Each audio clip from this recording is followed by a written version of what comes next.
जैसे सीमा के साथ अभी इंडिया में ज्यादती हो रही है, सीमा पर तशद्दुद किया जाता है, इसी तरह ये खातून भी यहाँ पर पाकिस्तान में रहकर परेशान है और उसका खामद इस पर तशद्दुद करता रहता है। मैं अबूधाबी में इंडिया लेडी सैलून में काम करती थी, मेहंदी डिज़ाइनर थी। शादी 2015 में हुई, फिर 16-17 में मेरे 2 बेटे हो गए। मेरा शोहर मुझे पाकिस्तान लेकर आया ये कहकर कि मैंने अब यहाँ से बिजनेस फिनिश करना है। यानी कि आप मुस्लिम है ना? जी अल्हम्दुलिल्लाह। मेरा शोहर से मेरा 5वां निकाह है, लेकिन बीवी मैं चौथी हूँ।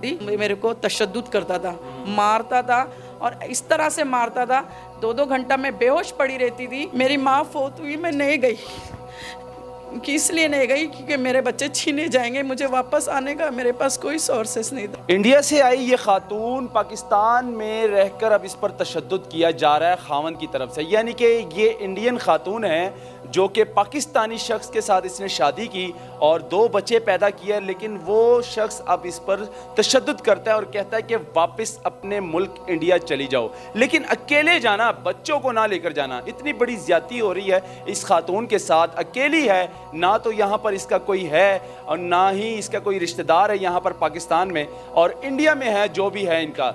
जैसे सीमा के साथ हो रहा है आजकल, सीमा का केस तो आपने सुना होगा, आजकल कोर्ट में भी सीमा के साथ जो हो रहा है वहाँ पर तशद्दुद किया जा रहा है खामन की तरफ से। बड़ी खुशी खुशी गई थी सीमा, लेकिन अब सीमा के साथ क्या हो रहा है, वहाँ पर परेशान है, रोती है क्योंकि झगड़े होते हैं खामन के साथ। एक बार फिर अब इंडियन खातून जो है ना पाकिस्तान आई और खामन इस पर तशद्दुद कर रहा है। जैसे सीमा के साथ अभी इंडिया में ज्यादती हो रही है, सीमा पर तशद्दुद किया जाता है, उसका खामन उसको मारता रहता है, इसी तरह ये खातून भी यहाँ पर पाकिस्तान में रहकर परेशान है और उसका खामद इस पर तशद्दुद करता रहता है। तो ये हालात हो चुके हैं। अभी यहाँ पर अपनी मर्जी से शादी तो कर लेते हैं, लेकिन आगे की ज़िंदगी क्या होती है, कैसे गुजर बसर होता है, लेकिन ये कोई गारंटी नहीं देता।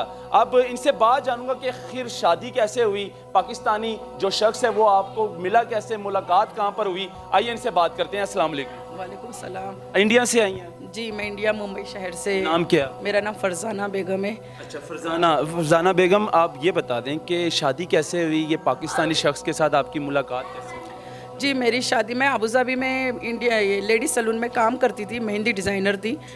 2015 में मेरे शोहर से मेरी मुलाकात हुई। शादी के 4-5 महीने हम लोग की मुलाकात हुई, उसके बाद हम लोग जल्दी शादी कर लिए।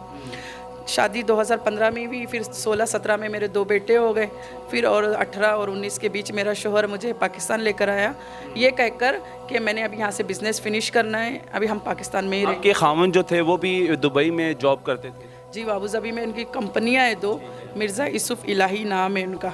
यानी कि आप मुस्लिम है ना? जी अल्हम्दुलिल्लाह मैं मुस्लिम हूँ। तो वहाँ पर मुलाकात हुई अबू धाबी में पाकिस्तानी शख्स के साथ, और फिर कितना अरसा, मतलब शादी कैसे हुई पहले, मतलब कि क्या हुआ था? मेरी शादी कोर्ट मैरिज हमने अबूधाबी में की थी, पसंद की शादी। तो मैंने बोली थी कि मैं शादी इसी शर्त पे करूँगी, आप मुझे अबूधाबी में ही रखेंगे। तो उसने बोला ठीक है, मैं मानता हूँ तेरी बात, मेरे बच्चे का मुस्तकबिल सब यहीं बनेगा। फिर 3-4 साल के बाद इसके कान भरने लगे, इसकी बेटियाँ, इसके भाई जो भी है। बेटियाँ पहले भी शादीशुदा है? मेरा शोहर से मेरा 5वां निकाह है, लेकिन बीवी मैं चौथी हूँ। मतलब जो इनकी पहली बीवी है उनके साथ 2 बार इसका निकाह हुआ है हलाला करके। फिर दूसरी को 2 बेटियां पैदा हुई, उसने उसको तलाक दिया। तीसरी को कोई औलाद नहीं हुई, पठानी थी, उसको तलाक दिया। उसको बेटे चाहिए था, बेटों के लिए दुआएं करता था। फिर मेरे से शादी हुई, मेरे से शादी होने के बाद अल्लाह ने 2 साल में 2 बेटे दे दिए।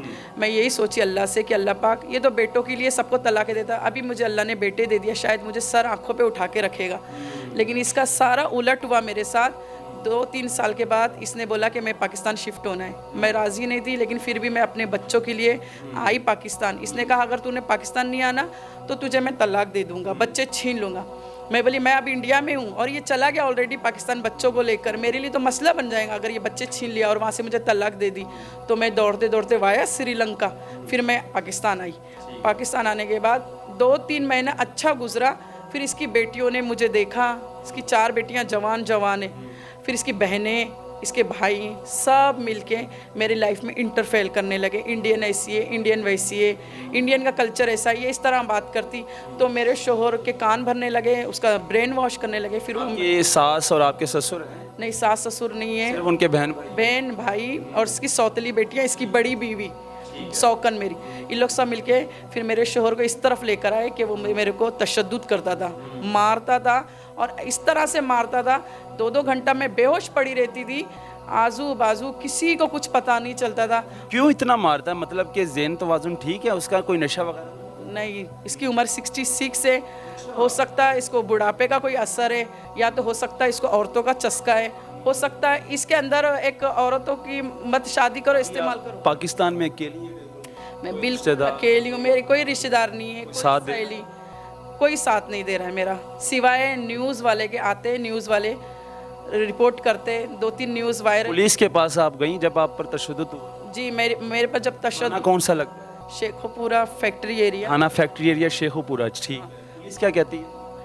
पुलिस तो अच्छा रिस्पॉन्स, पॉजिटिव रिस्पॉन्स दिया, उन्होंने मेरी बड़ी इज्जत की, रेस्पेक्ट किया, उन्होंने एफआईआर दर्ज तो कर लिया, बाकी का काम तो फिर अदालतों में होता है ना। फिर अदालत में मेरी जब केस गया तो मेरे शोहर का जो भाई था वो एक वकील लेकर आया, इन्होंने मुझे पहले पॉजिटिव रिजल्ट दिए कि हाँ हम लोग तेरे साथ है, सब है, लेकिन बाद में धीरे धीरे ये दोनों मेरे शोहर के साथ मिल गए। जब मेरी तारीख थी पहली जज के पास, इन्होंने मुझे पेश होने नहीं दिया, फिर जज ने नेगेटिव रिपोर्ट बना ली, क्योंकि मैं गई, आपने वकील नहीं किया? मैंने, वो मेरा देवर बोला कि मैं तो यहाँ किसी को जानती नहीं, मेरे पास कोई सोर्सेस नहीं, कैसे मैं वकील करती, मैं तो किसी के ऊपर ही भरोसा करना। अभी आप क्या चाहती क्या हैं, मतलब आपके मसाइल के हैं, अब क्या चाहना चाहिए? सबसे बड़ी बात, मुझे यहाँ पर सिटीजनशिप मिली जाए, क्योंकि वीज़े के नाम पे इंडियन होने के नाते मेरा शोहर मुझे बहुत ब्लैकमेल करता है। अच्छा। हाँ, जब आपका पासपोर्ट इंडियन है अभी? हाँ, हाँ। नेशनलिटी अभी आपको नहीं मिली? नहीं मिली। आपके बच्चे पाकिस्तानी हैं? जी, मेरे बच्चे पाकिस्तानी। आप चाहती हैं कि आप पाकिस्तानी होना चाहती हैं, यहाँ पर आपको नेशनलिटी मिल जाए? जी, मिल क्या जाए। आप इधर ही रहेंगी पाकिस्तान में? जी, मैं पाकिस्तान में रहूँगी, मतलब पाकिस्तान की नेशनलिटी मिलने का मकसद यही है कि बच्चे यहाँ के नेशनल है, बच्चों का मुस्तकबिल है, बच्चों की विरासत है, इनको और इनकी विरासत को प्रोटेक्ट करना अल्लाह ताला ने मुझे ये इख्तियार दिया है, इसमें कोई लालच की बात नहीं है। मैं उनकी आपके बहन भाई इंडिया में हैं? जी, इंडिया कौन सी जगह? बम्बई में, मुंबई में। मुंबई में हैं। माँ बाप हैं?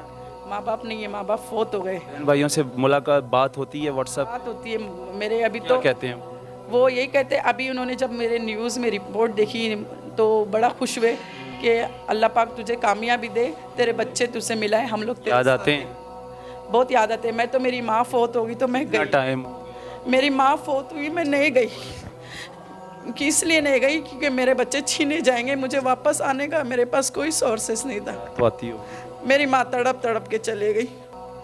मैं 3-4 साल हो गया, मैं पाकिस्तान छोड़ के कहीं नहीं गई, सिर्फ इसलिए कि मेरे बच्चे मेरे से छीने जाएंगे, और मेरे शोहर यही ताक लगा के बैठा है, किसी भी हालत में से मैं इंडिया भेज दूं और बच्चे छीन लूं और उसकी बेटियां और उसकी बीवी इनको अपने कब्जे में कर ले, ताकि इनकी विरासतें। बच्चे आपसे छीनना चाहता है और आपको कहता है कि वापस चली जाओ इंडिया? जी, मेरे से बच्चे छीनने की इसने कोशिश भी की, 3 बार ये कामयाब भी हो गया, लेकिन अल्लाह ताला जो बैठा है ना ऊपर, वो उसने वापस मुझे लेकर आया अपने बच्चों के पास। वज़ीर आला देख रही है आपको, सीएम साहिबा मरियम नवाज साहिबा है, वो भी एक खातून है और उनको पता है कि बच्चों का दर्द क्या होता है, बेटों का दर्द क्या होता है, वो सब कुछ जानती हैं। क्या कहना चाहेंगे? मैं बस मैम से यही बात करना चाहती हूँ, हर कोई अपनी माँ से पैदा हुआ है, प्लीज़ अपनी माँ को देखो और मुझे भी याद करो।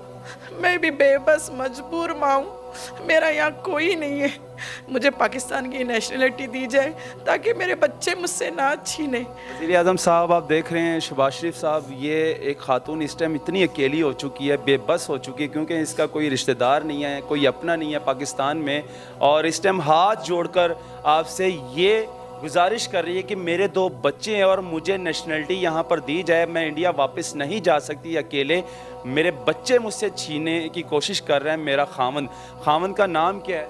मेरे खाविन का नाम मिर्ज़ा यूसुफ इलाही है, मेरा खाविन अबू धाबी में उसकी छोटी कंपनी है। अब मैं ये कहूँगा, जो पाकिस्तानी इस तरह के शख्स है, यकीन माने इस तरह का काम करके वो अपने मुल्क का नाम बदनाम करते हैं। यकीन माने मुझे इतना दुख होता है जब इस तरह की स्टोरियाँ देखता हूँ, तो वो अपने मुल्क का नाम बदनाम करते हैं। आप हिसाब लगा लें, शुएब मलिक की लगा लें हिसाब के, क्रिकेटर है, उसने क्या किया, उसने तीसरी शादी कर ली शुएब मलिक ने, सानिया मिर्ज़ा को उसने वैसे ही छोड़ दिया बेटे समेत।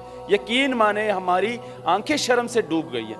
यकीन माने अपने पाकिस्तान का नाम बदनाम मत करो यार। अगर एक खातून अपना मुल्क छोड़कर, सब कुछ छोड़कर, रिश्तेदार छोड़कर, अपने छोड़कर आपके पास आ जाती है, तो फिर आपका फ़र्ज़ बनता है आप उसका ख्याल रखें, उनके बच्चों का ख्याल रखें। तो ये दिखाना बहुत ज़रूरी था, इस पर नोटिस लिया जाए वज़ीर आज़म साहब, और इसका जो खामंद है वो जल्द से जल्द सलाखों के पीछे डाला जाए जो इस पर तशद्दुद किया है और इस पर मज़ीद तशद्दुद करता है। तो मेरी तो यही रिक्वेस्ट है, ये दिखाना बहुत ज़रूरी था, इसको ज़्यादा से ज़्यादा शेयर करें, आप लोगों का भी फ़र्ज़ है, ताकि इस खातून को इंसाफ मिले। और इसके साथ जो यहाँ पर हुआ है ये अकेली है, बेबस है, इंडिया से आई है, तो इसको इंसाफ मिलना चाहिए। अल्लाह हाफ़िज़।